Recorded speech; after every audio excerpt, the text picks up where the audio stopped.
जय संतोषी माँ। आप सभी भक्तजनों का हमारे चैनल पर बहुत बहुत स्वागत है। आज 15 अगस्त 2025 दिन शुक्रवार। आइए भक्तों, सुनते हैं शाह प्रेम संतोषी माता की व्रत कथा। यदि आप हमारे चैनल पर नए हैं तो सब्सक्राइब अवश्य करें, साथ ही वीडियो को लाइक शेयर करें। वीडियो संपूर्ण ही देखें ताकि संतोषी माता का आशीर्वाद आपको संपूर्ण प्राप्त हो। प्रेम से बोलिए जय संतोषी माँ। आइए भक्तों, शुरू करते हैं। एक बुढ़िया थी, उसके 7 बेटे थे। 6 कमाने वाले थे जबकि एक बहुत निकम्मा था। बुढ़िया 6 बेटों को रसोई बनाती, भोजन करवाती और जो कुछ ऊँटा बचता वह 7वीं को दे देती। एक दिन वह अपनी पत्नी से बोला, देखो मेरी माता जी मुझ पर कितना प्रेम करती हैं। उस पर उसकी पत्नी बोली, क्यों नहीं करती, सबका झूठा बचा आपको जो खिलाती हैं। वह बोला, ऐसा नहीं हो सकता, मैं जब तक आंखों से ना देख लूं मान नहीं सकता। बहू हंसकर बोली, जब आप देख लोगे तब तो मानोगे ना। कुछ दिन बाद एक त्योहार आया। घर में 7 प्रकार के भोजन, चूरमे के लड्डू बने। वह जांचने को सिर दुखाने के बहाने पतला वस्त्र सिर पर रखकर रसोई घर में सो गया। वह कपड़े में से सब देखता रहा। 6 भाई भोजन करने आए। उसने देखा माँ ने उनके लिए सुंदर आसन बिछाकर नाना प्रकार की रसोई परोसी और आग्रह करके उन्हें जमाया। वह देखता रहा। 6 भाई भोजन करके चले गए। उनकी झूठी थालियों में से लड्डुओं के टुकड़े उठाकर एक लड्डू बनाया। जूठन साफ कर बुढ़िया माँ ने उसे पुकारा, बेटा तुम्हारे सभी भाई भोजन करके चले गए हैं, अब तू ही बाकी है, उठ आ भोजन खा ले। वह कहने लगा, माँ मुझे भोजन नहीं करना, मैं अब परदेश जा रहा हूँ। माँ ने कहा, कल जाता हो बेटा, आज ही चला जा। वह बोला, हाँ आज ही जा रहा हूँ। चलते समय उसे अपनी पत्नी की याद आई। वह गौशाला में उपले थाप रही थी। वहां जाकर वह उससे बोला, हम जामे परदेश आवेंगे कुछ काल, तुम रहियो संतोष से धर्म अपनो पाल। वह बोली, जाओ पिया आनंद से, हमरो सोच हटाए, राम भरोसे हम रहे ईश्वर तुम्हें सहाय। दे दो कोई निशानी आपन, देख धरू में धीर, सुध मत हमारी बिसरियो, रखियो मन गंभीर।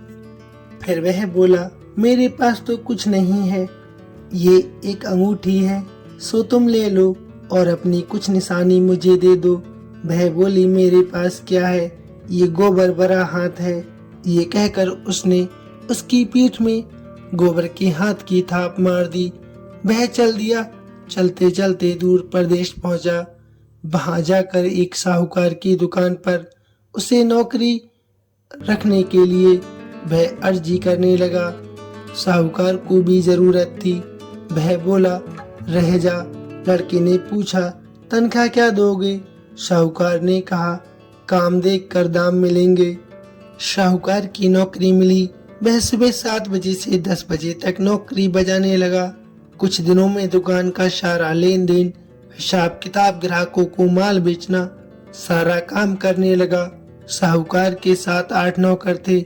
वे सब चक्कर खाने लगे, ये तो बहुत होशियार बन गया है। सेठ ने भी उसका काम देखा और 3 महीने में ही उसे आधे मुनाफे का हिस्सेदार बना लिया। वह कुछ वर्ष में एक नामी सेठ बन गया और मालिक सारा कारोबार उस पर छोड़कर चला गया। पति की अनुपस्थिति में सास ने बहू पर बहुत अत्याचार किए। इधर उसकी पत्नी को सास ससुर दुख देने लगे।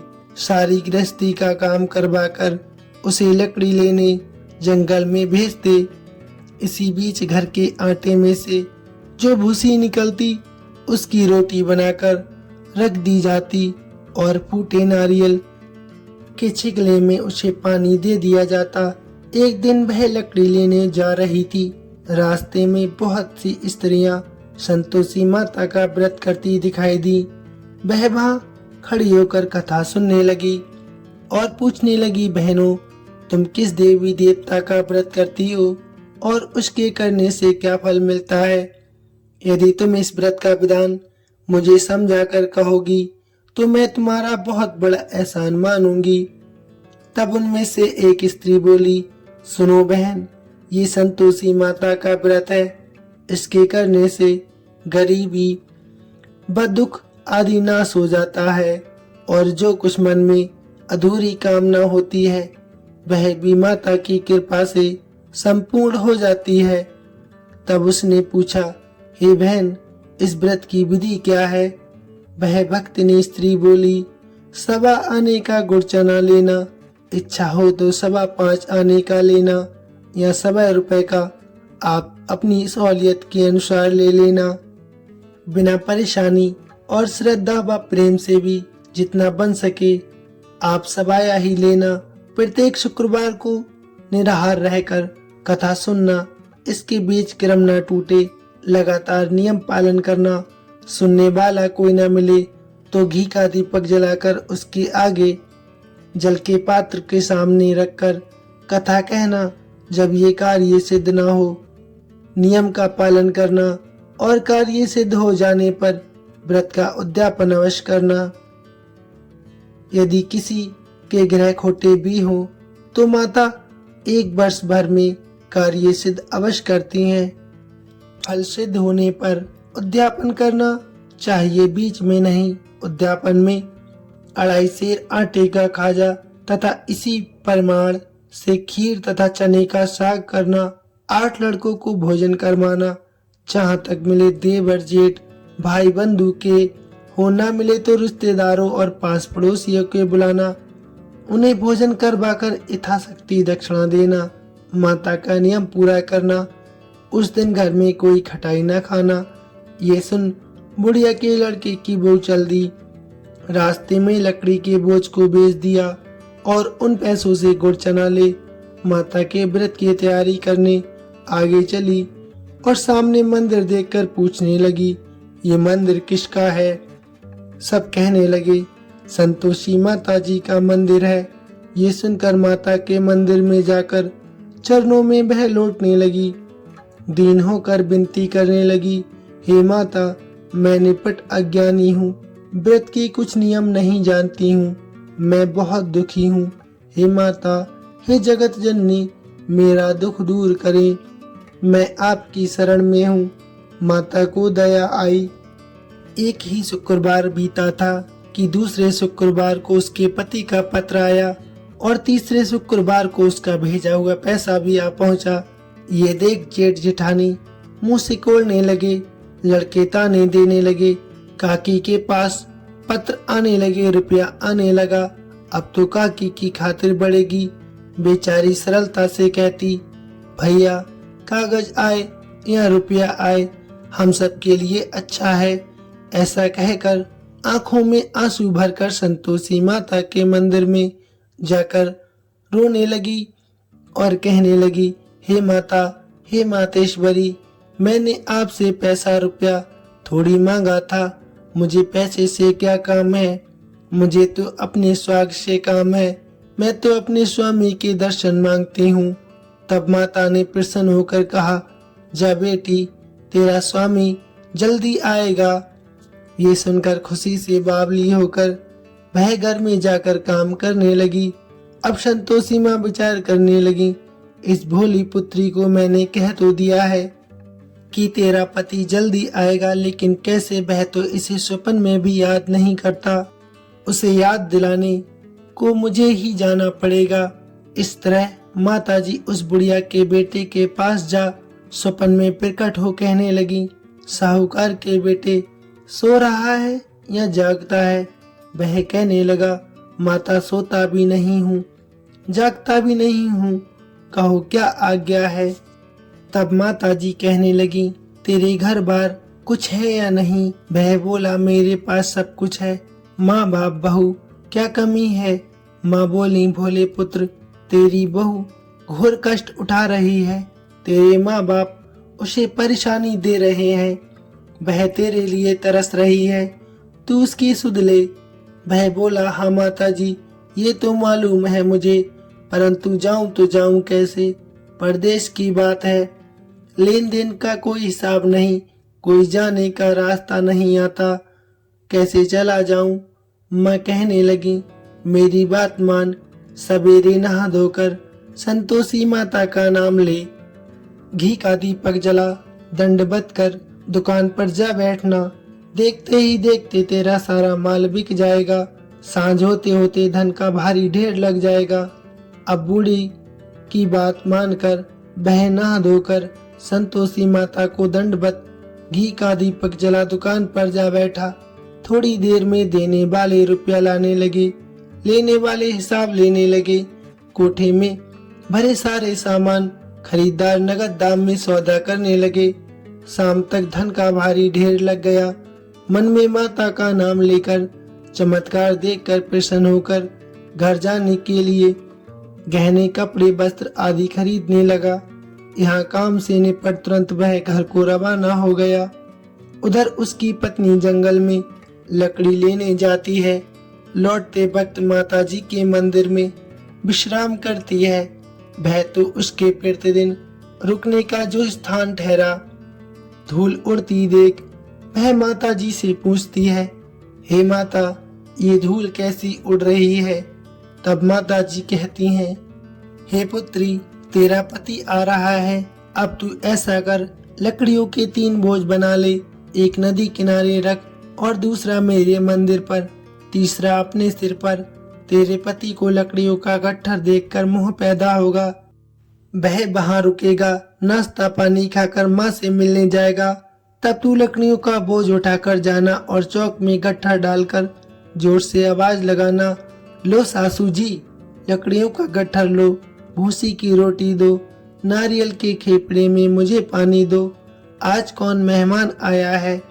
माता जी से बहुत अच्छा कहकर वह प्रसन्न मन से लकड़ियों के 3 गट्ठर बनाती है, एक नदी किनारे पर और एक माता जी के मंदिर पर रखकर, और बाकी अपने सिर पर रखकर खुशी से घर की तरफ चलने लगती है।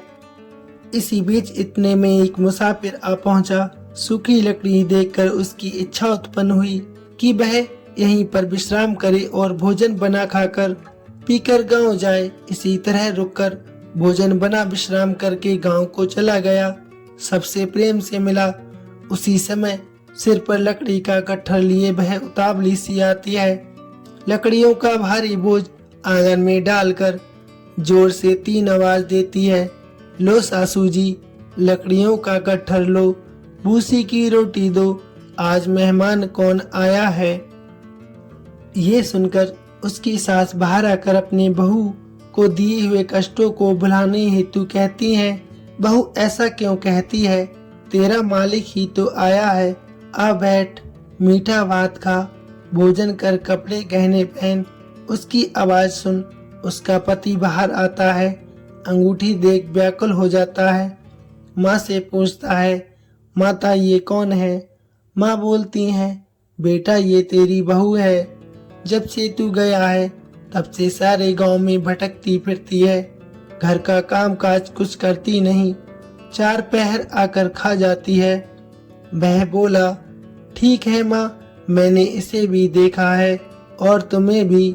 अब दूसरे घर की ताली मुझे दो, मैं उसमें जाकर रहूंगा। माँ बोली, ठीक है बेटा, जैसी तेरी मर्जी। तब वह दूसरे मकान की 3री मंजिल का कमरा खोलकर सारा सामान जमा कर वहां पर रहने लगा। एक दिन में राजा के महल जैसा ठाट बाट उसने बना लिया। अब क्या था, बहू सुख भोगने लगी। इतने में शुक्रवार आ गया। तब उसकी पत्नी ने अपने पति से कहा, मुझे संतोषी माता का व्रत का उद्यापन करना है। पति बोला, खुशी से कर लो।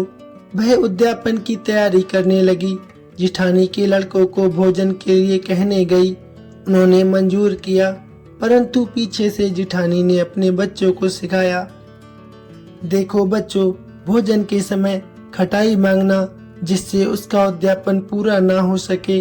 लड़के जीमने आए, खीर खाना पेट भर कर खाया, परंतु बाद में खाते ही कहने लगे, हमें खटाई दे दो, खीर खाना हमको भाता नहीं, देखकर अरुचि होती है।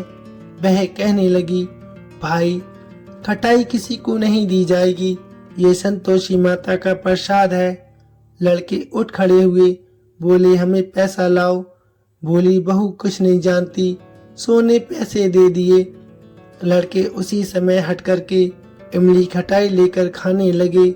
ये देखकर बहू पर माताजी ने कोप किया। राजा के दूत उसके पति को पकड़ कर ले गए। जेठ जेठानी मनमाने वचन कहने लगे, लूट लूट कर धन इकट्ठा कर लिया था, अब सब मालूम पड़ जाएगा जब जेल की मार खाएगा। बहू से ये कटु वचन सहन नहीं हुए, वह रोती हुई माताजी के मंदिर में गई। कहने लगी, हे माता तुमने ये क्या किया, हंसाकर अब हमको क्यों रुलाने लगी। माताजी बोली, बेटी तूने उद्यापन करके मेरा व्रत भंग किया है।